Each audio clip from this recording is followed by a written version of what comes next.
What really happened between Meghan Markle and Rory McIlroy? Lots of people discussing this after the golfer won the BBC Sports Personality of the Year award. And indeed, it's got a lot of people talking about all of those close relationships Meghan had with various celebrities before she hit the jackpot with Prince Harry. And that opening question right there is doing a lot of heavy lifting. Because the moment Rory's success hits the headlines, Meghan's past suddenly becomes very inconveniently relevant.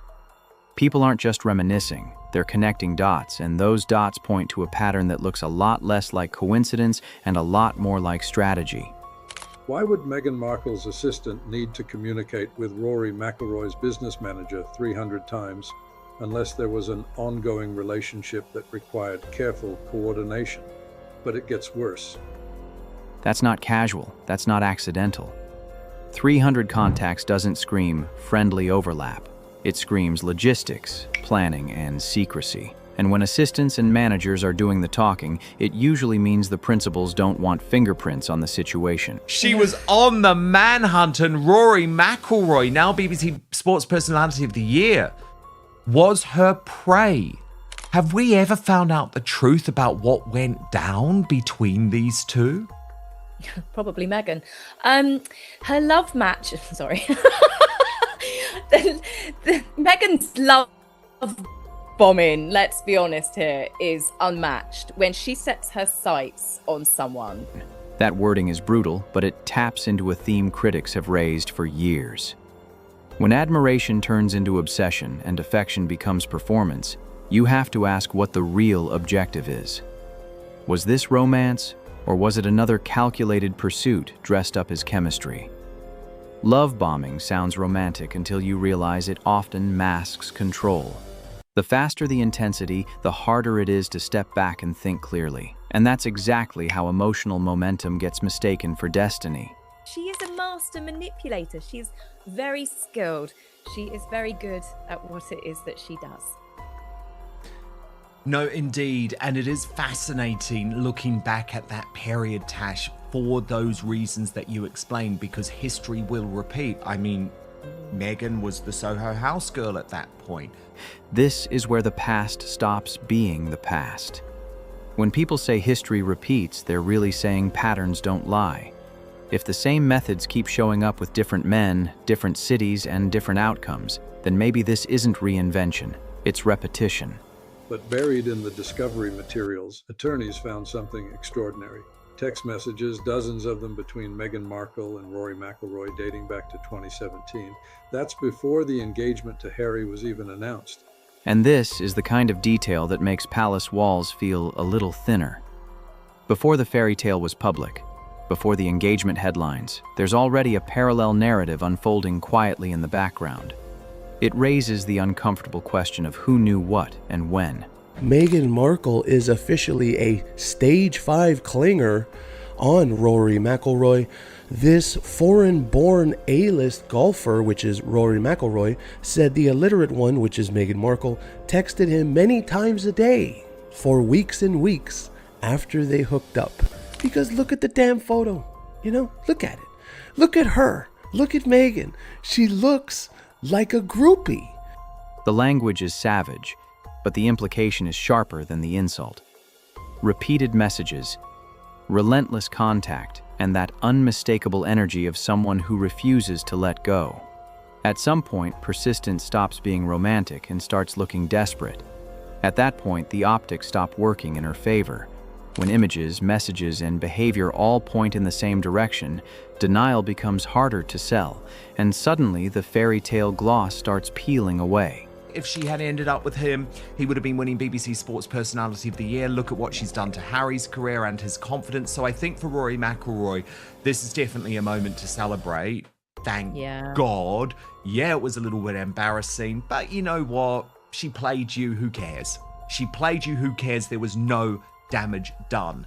Yet that comparison cuts deep because it reframes everything we've watched unfold. One man walks away, thrives, and collects trophies, while the other spirals into resentment and reputational collapse. And suddenly the question isn't who Meghan chose, but who escaped? And let's be honest, timing like this is never accidental in royal circles. When success shines the brightest, that's when shadows from the past start stretching the longest. The question isn't why people are talking now, it's why these conversations were so carefully avoided before. Because when powerful people communicate through intermediaries, it's usually by design. This isn't sloppy overlap, it's controlled distance. And controlled distance suggests there was something very specific that needed managing. Next one, Meghan Markle reflects on 2020 miscarriage. Didn't happen. Finds parallels in pregnancy loss and letting go ventures. No. Finds parallels. She literally said that verbatim in the podcast. And what does that mean? That when Meghan Markle is sitting across or on the screen or however she does this bullshit, when she's talking to these people on this podcast, the only thing that she's worrying about in her mind, well, are they done talking? Can I talk now? When can I say, when can I talk about me? And also, by the way, when are they ever going to talk about business? This is where the wheels really start to come off. What's being framed as reflection quickly starts sounding like redirection, because instead of centering the topic or the guest, the focus snaps right back to Meghan. It's less about shared experience and more about reclaiming the spotlight, steering every emotional road back to herself. And that's the pattern critics can't ignore. Even in conversations meant to elevate others or discuss business, there's this restless impatience, like she's waiting for her cue to monologue. You can almost hear the internal countdown. When can I speak? When can I pivot? When can I make this about me again? Soho House isn't just a location. It's a networking ecosystem. If you understand how influence moves through those rooms, you understand how relationships become leverage. And once you see it that way, the timeline starts making uncomfortable sense. Because once lawyers stumble onto something buried, it's no longer rumor, it's record. And records have a nasty habit of resurfacing when you least want them to, especially when they predate the official version of a love story.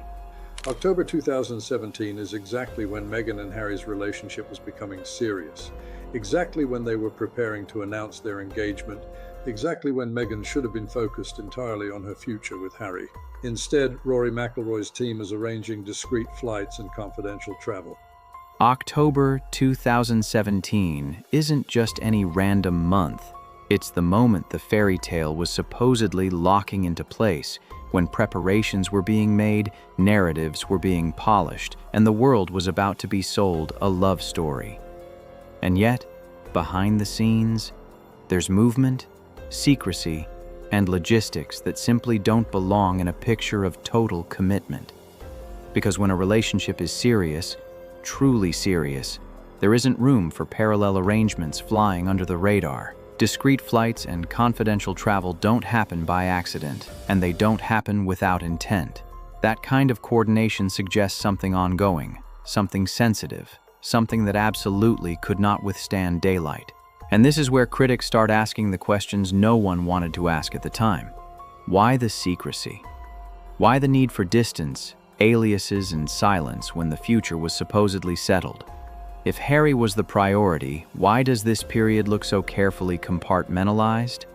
So the real question at the end of all this isn't about one podcast episode or one comment taken out of context. It's about credibility. When every conversation bends back toward the same central figure, audiences eventually stop listening with sympathy and start listening with skepticism. And once that shift happens, no amount of rebranding can fully undo it.